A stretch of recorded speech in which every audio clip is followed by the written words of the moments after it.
So just a quick little note about me. My family has been in the forestry business for over 20 years, and like I said, the last 3 years have been like nothing that any of us have seen. And I really just want to thank everyone for taking time out of their day to hear about the issues that are, no pun intended or pun intended, driving all these dramatic changes that we've seen.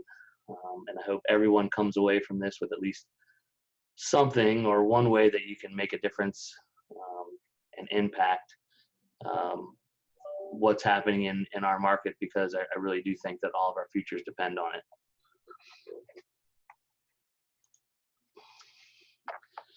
A little bit more about me. Like I said, my family's been in the business for 20 years. I specifically have been specializing in insurance for forestry contractors since 2005. I'm the president of Specialty Market Managers. We currently have longleaf and our past timber share programs, uh, specifically write log trucks across the Southeast, and have been doing so since 1995. Um, I have a couple insurance designations. I also have completed my Georgia Master Timber Harvester this year, and I'm also the president of Team Safe Trucking, which I think most of you know about. Uh, People have probably seen Jimmy Locklear touring around the country for the last couple of years, but this has been a big year for us, and we'll talk a little bit more about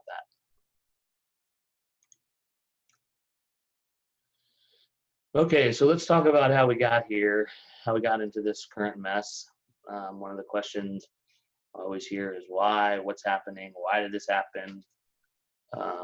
So let's talk about it. But first, we want to kick it off with a little humor. If you guys see these, if I pass you on the right, you're in the wrong lane. P.S. Get off the phone. We'll talk a lot about phones later on and the impact that they definitely have had in the commercial auto space. This may have slightly have a reason or an impact on why we're here. Again, this attitude, if I pass you on the right, you're an idiot. This is actually from a real site in Georgia, and yes, they pulled out of the woods that way. It's somewhat scary. So getting down to the nuts and bolts of it, that just being funny, saying, oh yes, this is what really got us here. But I really want to kind of break it down in insurance terms and let everybody know that it's not really a logging or a forestry specific issue. It's an industry specific issue, and then try to tie that to what we can do in the forestry industry or sector to make ourselves more attractive to insurance companies. So let's talk about insurance in general. Really two basic principles. One is frequency, and that's how often a loss occurs. Basically, whether something is rare or it happens a lot. And then there's severity, and essentially, that is something catastrophic in nature, or is it just a little fender bender?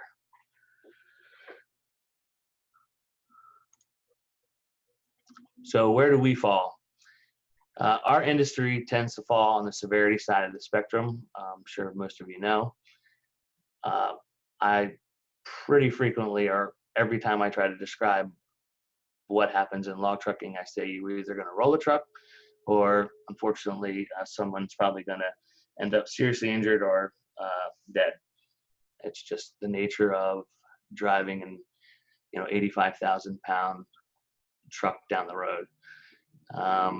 So we definitely have the severity on our side.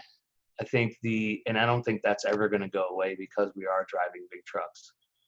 But what we're seeing, and it's not just in logging, we're seeing this frequency move up.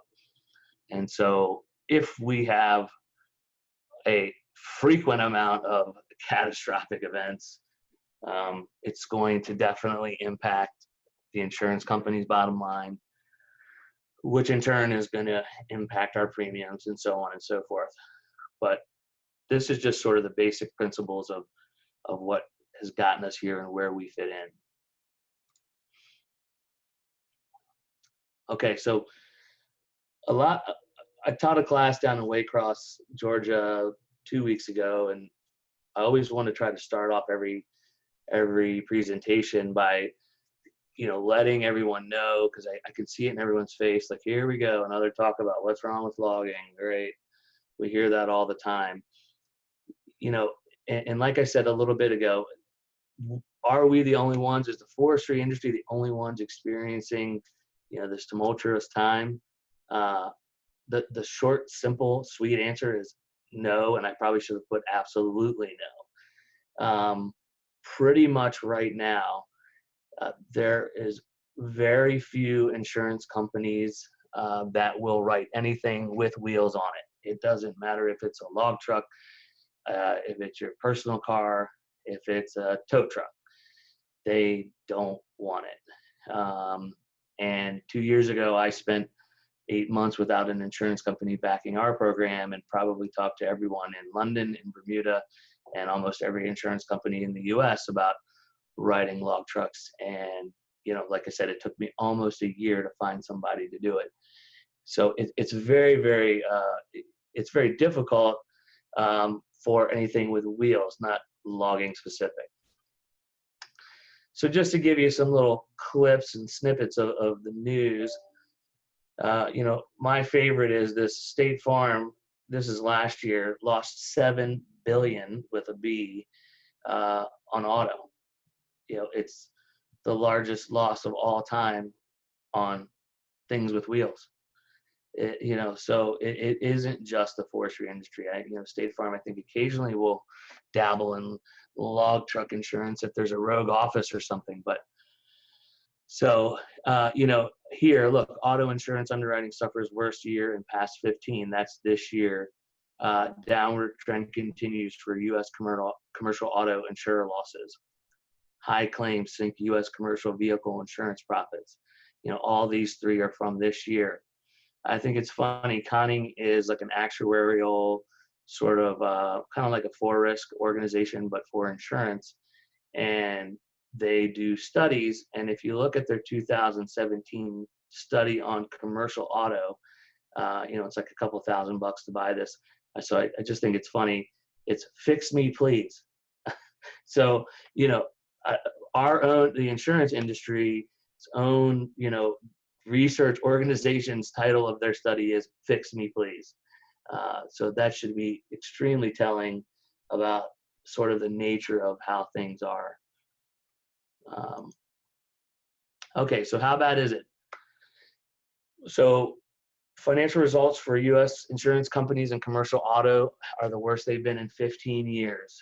And if you look here at this graph going all the way back to 1995, and just to kind of explain another little insurance term is combined ratio. If you think of these as dollars, if I'm at 100%, I've paid out everything I've taken in. If I'm at 92%, then I made 8 cents on every dollar. There's a lot of years above this red line. Pretty much 1, 2, 3, 4. So about out of the last 22 years, only 6 years fall below the 100.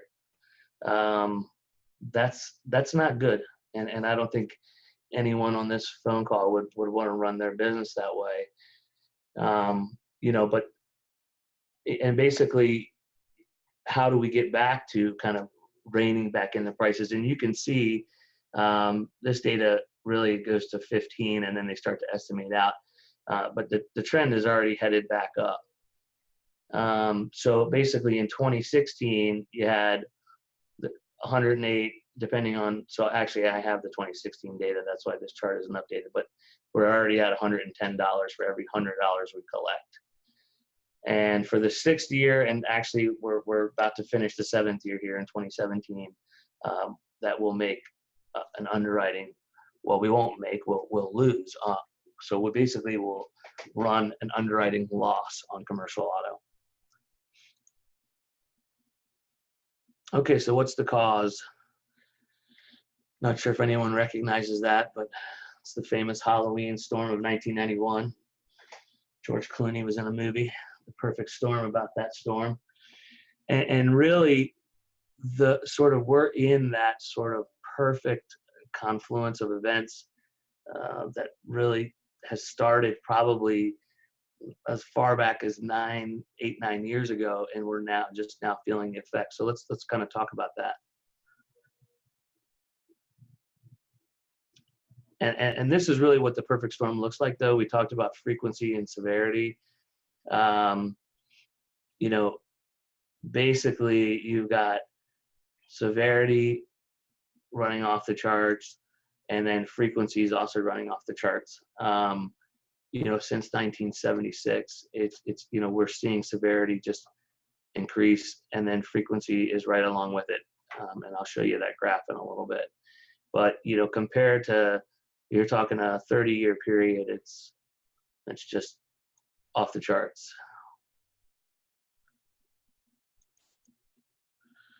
All right, so what's the recipe that made up this perfect storm? It wasn't a low coming out of the west or a high coming out of the west, a low out of the east, whatever made the 91 Halloween storm. But there's a few things, and some we can control, and some we really can't.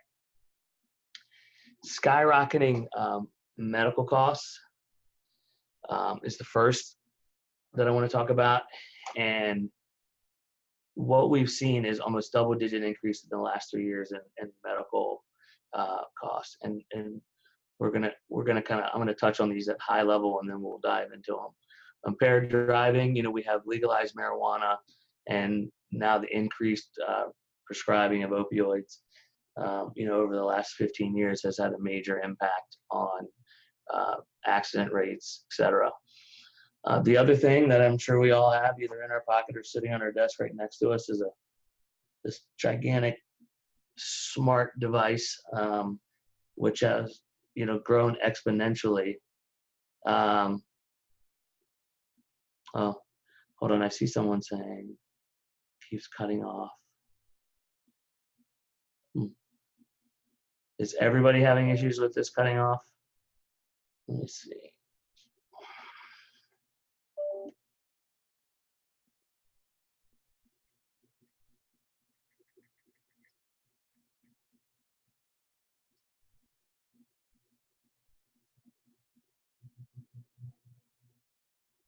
Okay, seems like a consensus no. And just so you know, when you put in your questions, I'm going to kind of roll back and I'll go through at the end, and we can kind of flip back through the presentation and I'll address them. So our smartphones, we've seen almost 100 million additional users of smartphones since 2011. That just blows my mind when you think about it. 100 million. There's only 330 million people in the U.S. And in 6 years, 1/3 of them bought a smartphone. We definitely we're seeing urban sprawl, congestion, road conditions have an impact. And then everyone's favorite topic is attorneys. Court reform. I think we probably hear that a lot. But we built this litigious environment, and injuries and accidents are up. So we're kind of reaping what we've sown a little bit. So medical costs, this just gives you a picture. Affordable Care Act passed in 2008, really didn't start to hit until 2010. And then really you started to see the effects after the hospitals and doctors' offices figured out what was going on. They really started to jack the costs of their services. And you can just see for bodily injury, we're approaching a 16% increase in a 3-year period. So that's sort of a hidden cost that insurance companies never plan for. A lot of them lobbied for the Affordable Care Act, thinking it would be great to have one customer. If I was a health insurance company, I think it's obviously it's now backfiring, and this is a ripple effect. Impaired driving, I'm not going to focus as much on marijuana. I really want to focus on opioid prescriptions. And you look at, since 1999, the total opioid prescriptions have quadrupled. That's scary. And if you look, this chart here will kind of give you an idea about the difference of prescription rates per 100 people. You know, and if I'm focusing on just where I feel like a lot of us are probably located, I'm not trying to ignore anyone over here or here, but wow, the purple is bad and orange is bad. My point being, we don't see too many of the yellow states where we're doing a lot of timber harvesting. Yeah, yeah, it says per number of pain killer prescriptions per 100 people. So, and I think I know someone's probably going to ask me why this is up to 143, and that's probably because they're writing more than they should be in that state, which I'm sure happens all the time. There's more prescriptions than there are bodies. And this is definitely having an impact on our driver force and everything else. Congestion, just to touch on this, I don't think we ever think about it like this. We talk about a lot about weight restrictions and everything else, but really people are driving more now than they ever have. We really saw a dip for 8 years between 07 to 15. And, you know, that was following the recession. You know, people lost their jobs. They weren't driving. You know, now in 2016, we set the record for number of miles driven, you know, and this goes all the way back to 1990. So you're talking, you know, 30-year history here. And more miles driven means more people on the road, means more chances to get into an accident. Okay, so cell phones, we either love them, hate them, but you know, like I said, from 2011 to 2015, we added almost 100 million smartphone users. They project that to add another 50 million, you know, by the end of 2019. That's going to be so. And you can see here, this blue bar is representing the frequency, you know, the number of accidents, and it's trending up. You know, right now it's just, you know, close to 10, maybe 8% increase, but it's definitely having an impact. So 100 million phones, 50 million more, close to 10% increase. Litigation, favorite subject. So injuries are on the rise. Automobile related injuries are up 26% since 2009. And basically, like I mentioned earlier, more injuries means more billboards and more 1-800 numbers to call, and more opportunities for plaintiffs to file suit and for insurance companies to pay claims. So what can we do? Well, for us specifically, if we can reduce the frequency, our frequency of accidents at all, because ours are so large, you know, even by one accident, it has a major impact. And, you know, since everyone is shying away from things with wheels right now, I think, you know, what would be fantastic is if we, as an industry, focused on, you know, saying, hey, we know we have bad accidents, but we're reducing that number, and here we can prove that empirically. I think what you'll see is it'll bring insurance companies back into this space. It's definitely a few slides I kind of had in, took out. This is a place where insurance companies like to go when they want to take risk, is in the forestry space, because they feel like they can get a fair amount of premium. And I think if we show a drop in frequency through training and attracting younger, you know, drivers to our driver force, I think will bring more competition. And, you know, if there's more companies willing to write it, prices are going to go down.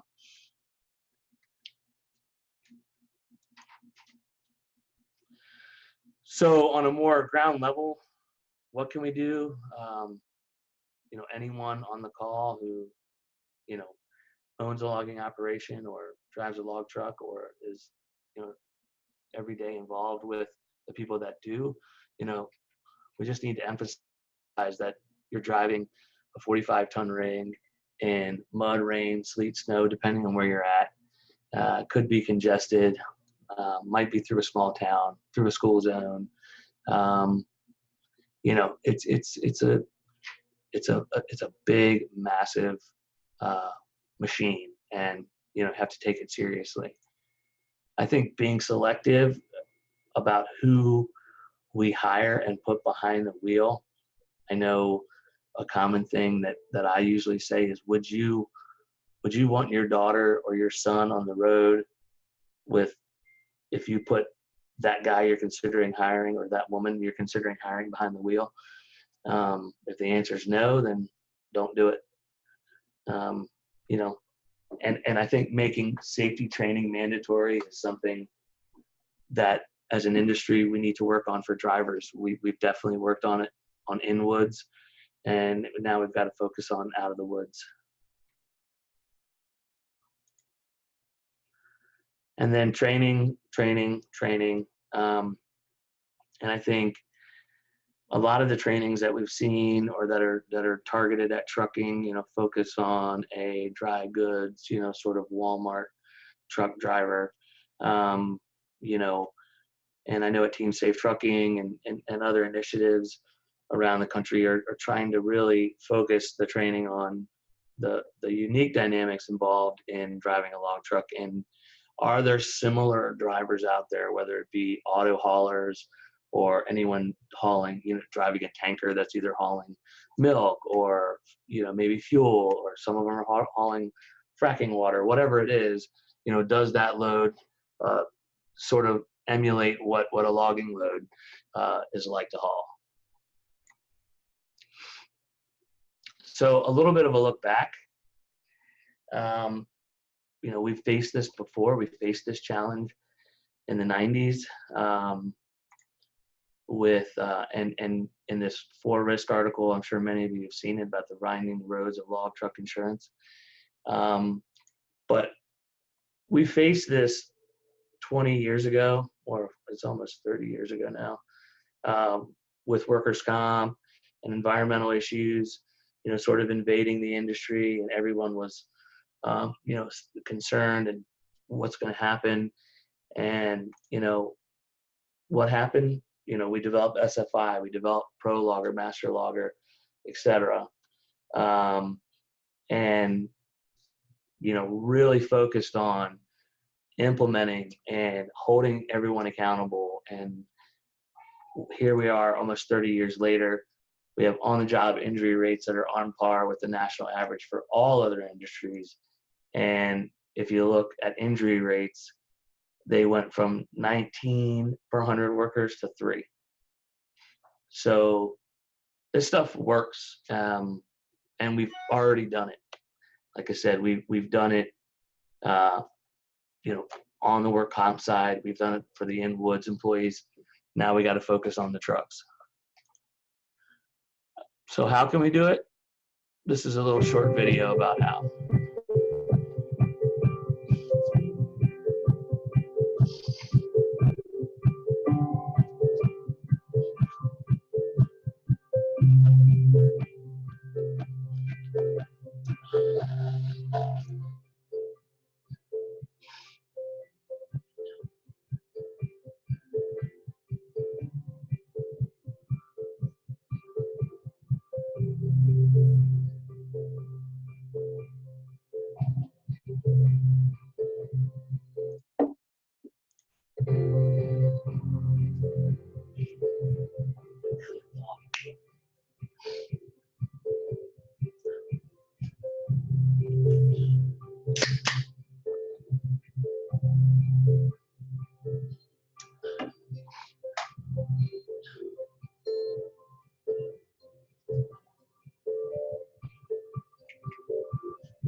All right, I know that probably summarized everything I just said.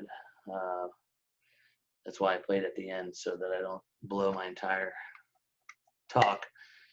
So Team Safe Trucking, for those of you that don't know about us, it's an organization we were founded about 4 years ago now, and our mission is we're a volunteer nonprofit group that looks to elevate the standard of the forestry industry's drivers, transportation sector overall. You know, our main goal is to improve the transportation side of the forestry industry. And you saw at the end of the video, you know, we feel that, you know, through training, whether it be in person, online, webinar, that we have to say this stuff over and over and over and over again. And our goal is to kind of be a platform, hopefully, to get that training out there, and hopefully have the vision like those people that started SFI and everything else did to, you know, put those trainings in place. So what's Team Safe Trucking done? Hadn't done a whole lot in the first couple of years. I think we've had a really busy year this year. You know, we finally have a fully functional website up and running. We've developed a state relations committee that has a network of sort of boots on the ground personnel to get our message out. We've been able to secure funding from all sides of the industry. You know, we've got, you know, mills, loggers even donating $50 online, to insurance companies and agencies donating $5,000 to, you know, you name it. We've seen the support from across the spectrum of everyone that has ties to the industry. And then the main goal this year was to complete a training module and get it out there. And I think that the mythical Module 1 has been talked about for well over a year. And it is complete. And I'm going to give you just a little Welcome to Team Safe Trucking's Employer preview. Module 1, Preparing to Drive. This is the first in a series of Team Safe Trucking interactive online training modules. Module 1, Preparing to Drive, will outline the steps needed to train and educate your employees and help them prepare their vehicles for the American public highways and back roads.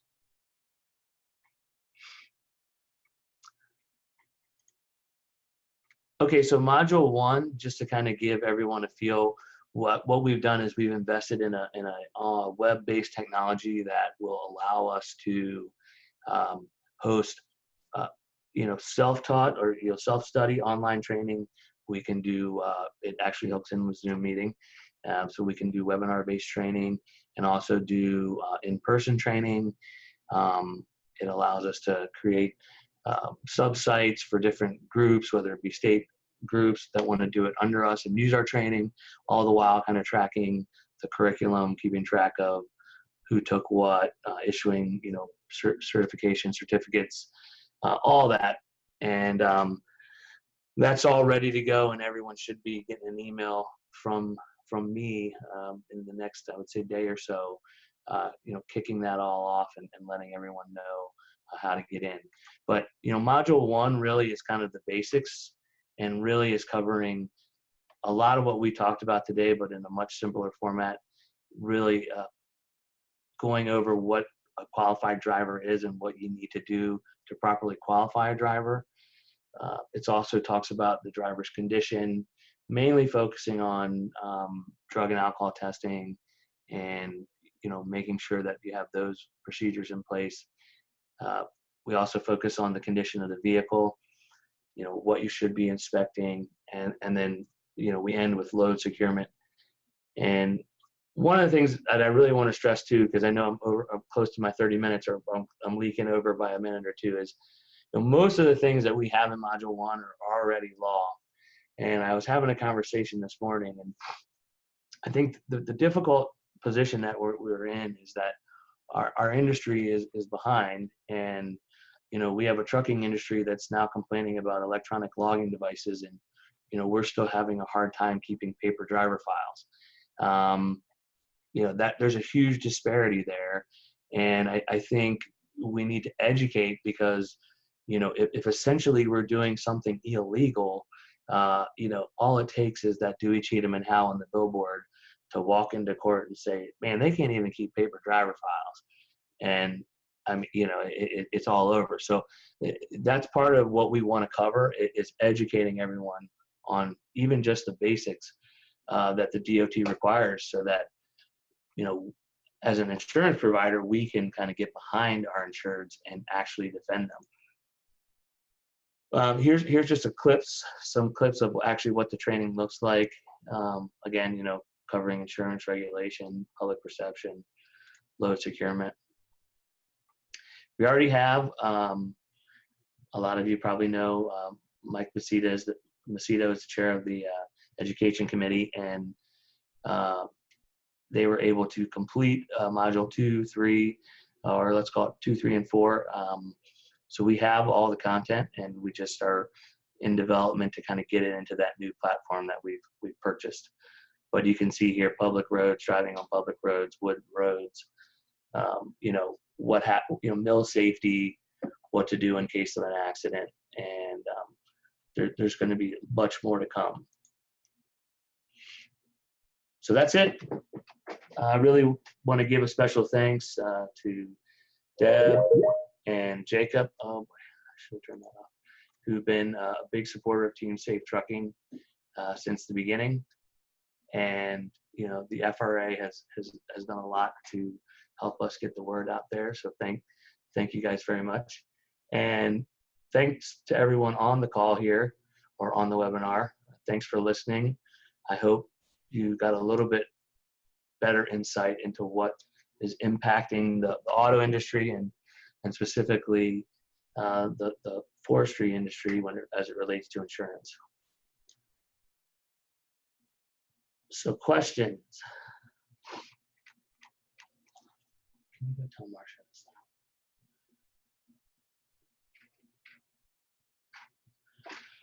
now? Okay, so the first one was asking about in 1999, there was a dip, and I'm pretty sure, and that was Sam. And I think you were talking, Sam, about the dip in why did we make money in 1999 as an insurance industry? Sorry, the reason we made money then is because what you saw was, and many of you probably remember this, but I think that's what you're asking about. I'm not sure. He said the dip in 99. I'm feeling, let me see. Oh, back further. Okay. This is hard to.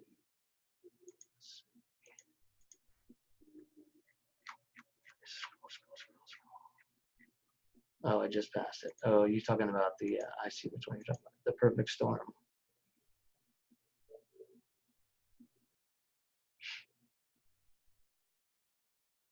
Yeah, so you mean in severity, why did we see a dive in 1999? And that was all right around the time of the dot-com boom. And so I think, surprisingly, and you really don't see, you see a little dip there at like 06, 07. But I think you see a dive in how bad they were, just because there wasn't as many. So, the top number of the fraction wasn't as big.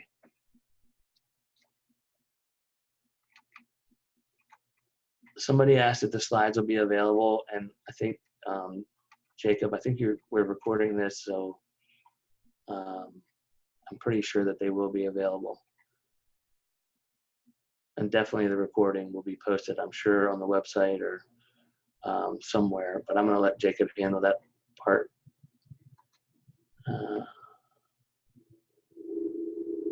How do we attract younger drivers to start a career in logging? No one, I'm finding, are interested in that type of a career. Right. And that, I think that's the tough part. I think, it's extremely hard to find drivers and attract them. And I see another question right after it says, our insurance will not insure anyone under 25. By that age, they found another career. So I feel like those two questions are sort of related.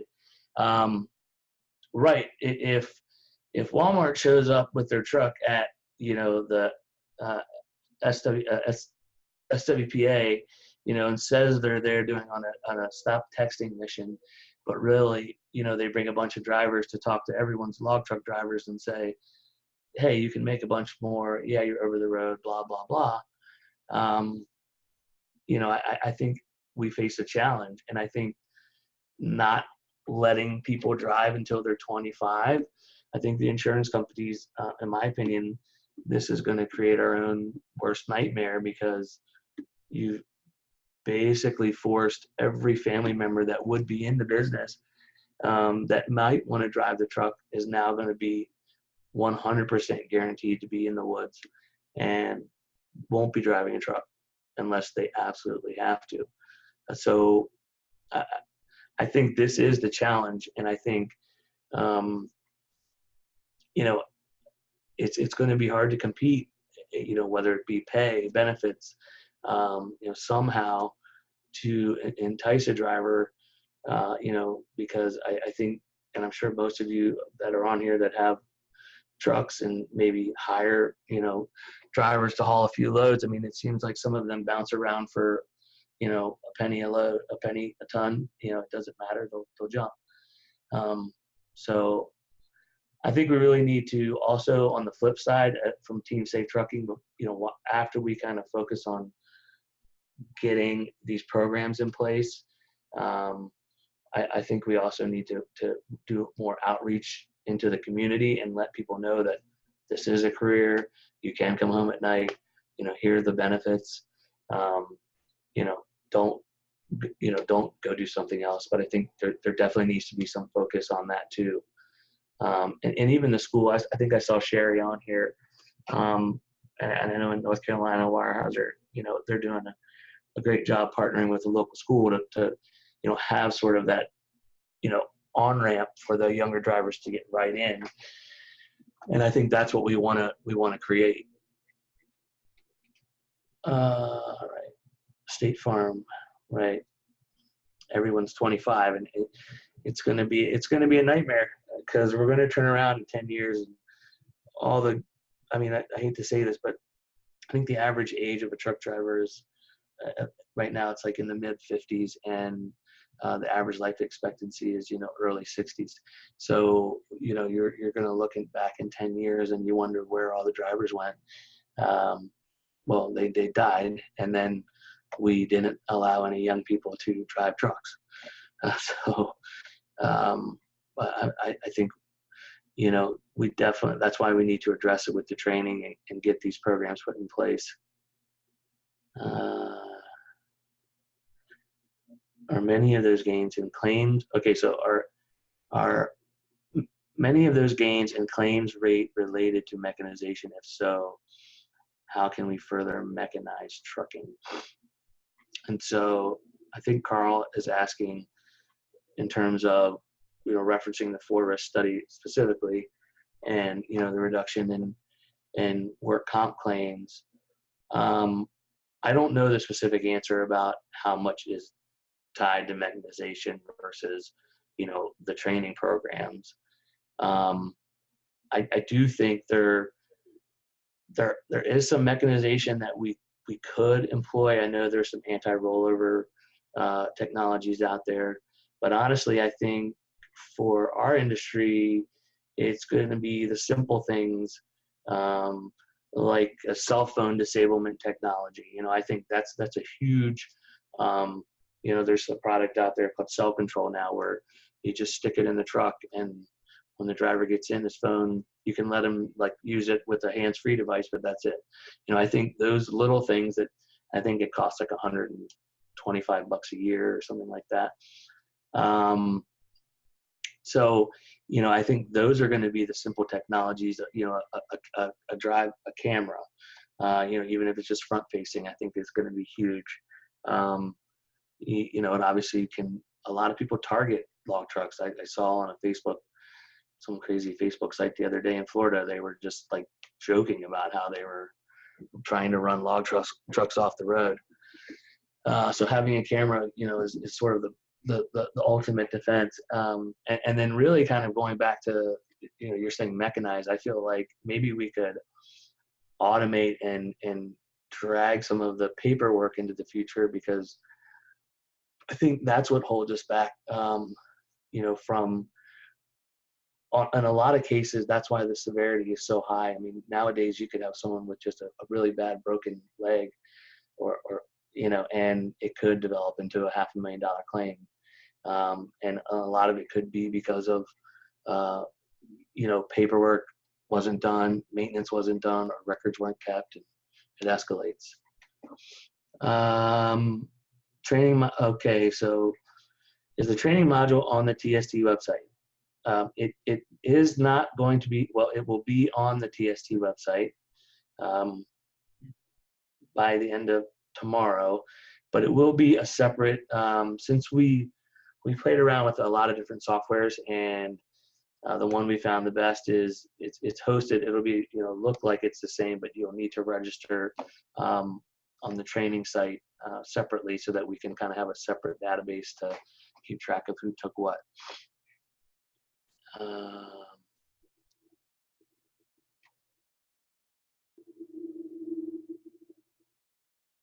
Okay, so Patty asks, are there any underwriters showing some promising actions to reducing premiums for those companies who have their drivers participate in training? Yes, I think a lot, what you're seeing is, if you can demonstrate that you actually have a training process in place. I'm an insurance agent. A lot of you probably know insurance agents. We like to check the box that says, yes, do you have a safety program? Yes, do you do this? Well, the boxes are yes and no. But we're now in an era where things are really checked. It's the internet era. It's easier to find things out. And so I guess my point being, if you can prove through an organization, whether it's Team Safe or, if whoever is giving this type of training, you can say, this is my program, I send all my drivers here, it's definitely going to impact your premium. And I know from our perspective, it definitely will.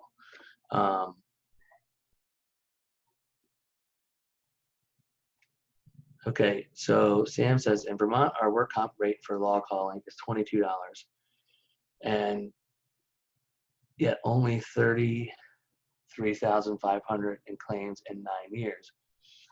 We were told that we need to grow our pool of insureds to lower rates, even with a near perfect track record. Are there other states that have faced and solved this problem? Wow, so Sam, are you saying that for the entire state of Vermont, there was only $33,000 of logging related claims?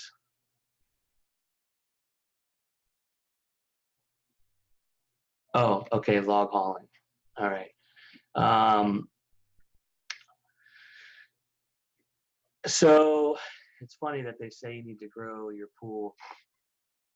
I mean, there is no pool by state anymore, honestly. That's kind of that's a misnomer.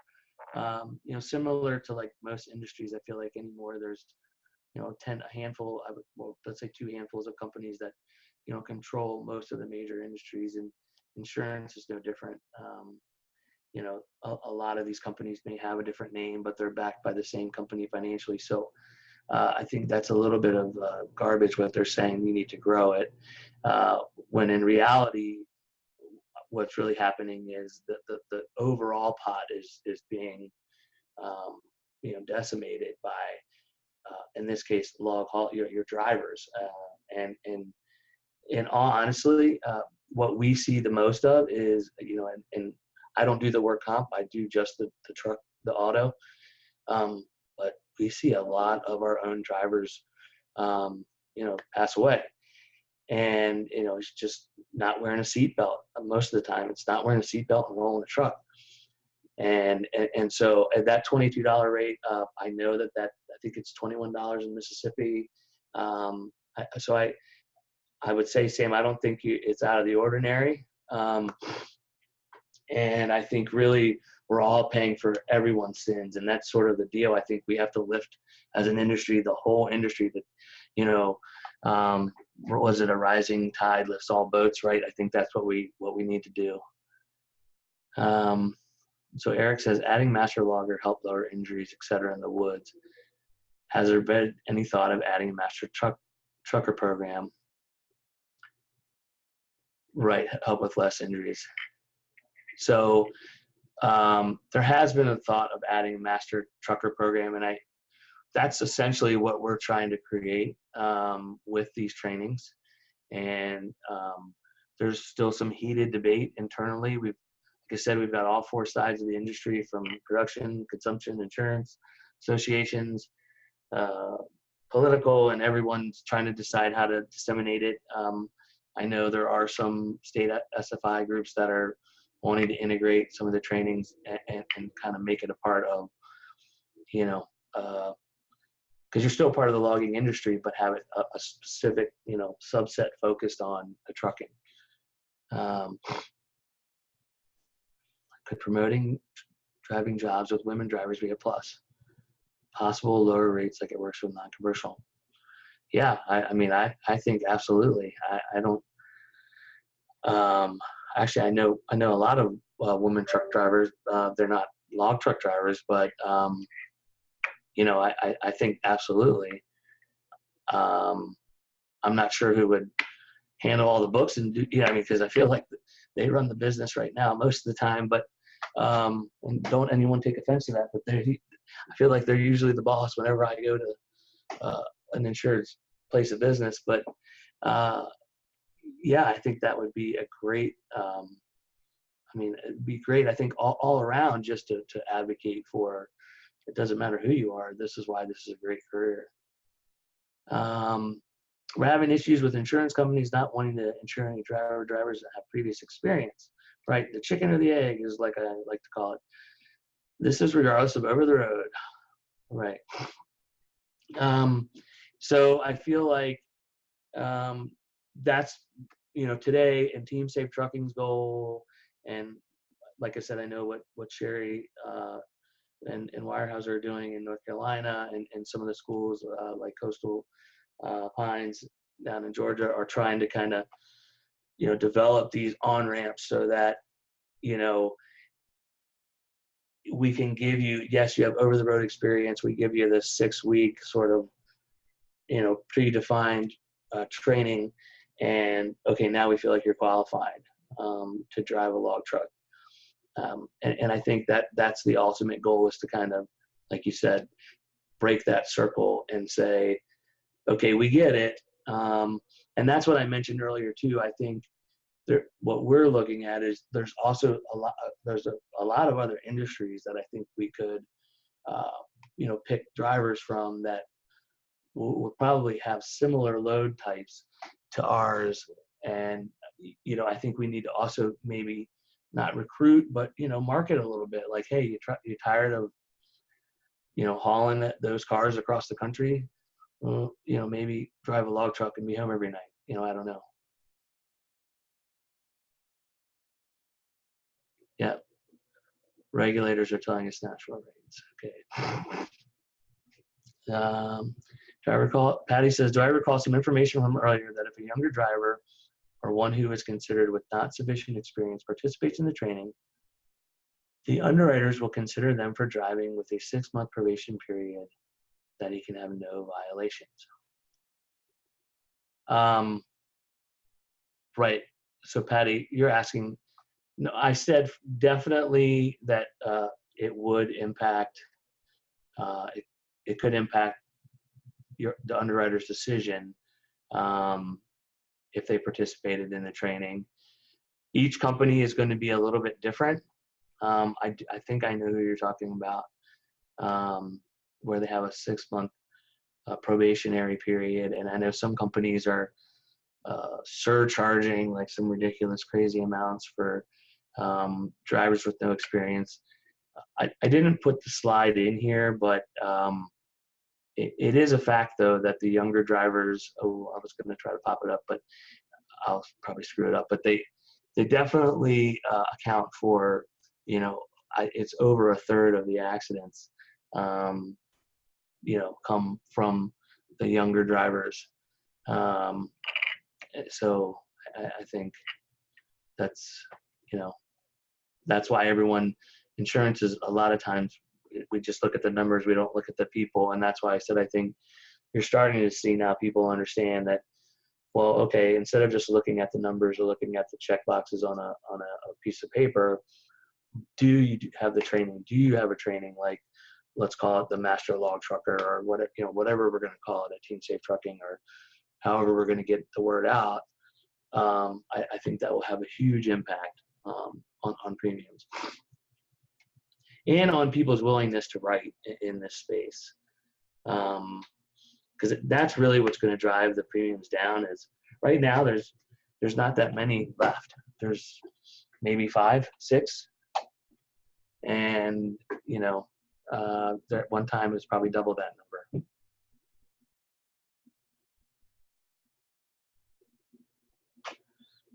Anybody else?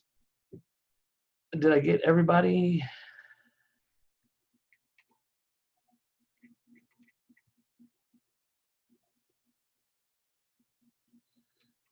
All right. Thanks everybody again. And I look forward to hopefully meeting some of you all soon around the country. And if anyone has any questions, if you get in touch with Jacob or Deb, they can let you know my contact info. I'd be more than happy to talk to anyone personally. All right. Thanks a lot, everyone. Have a great day.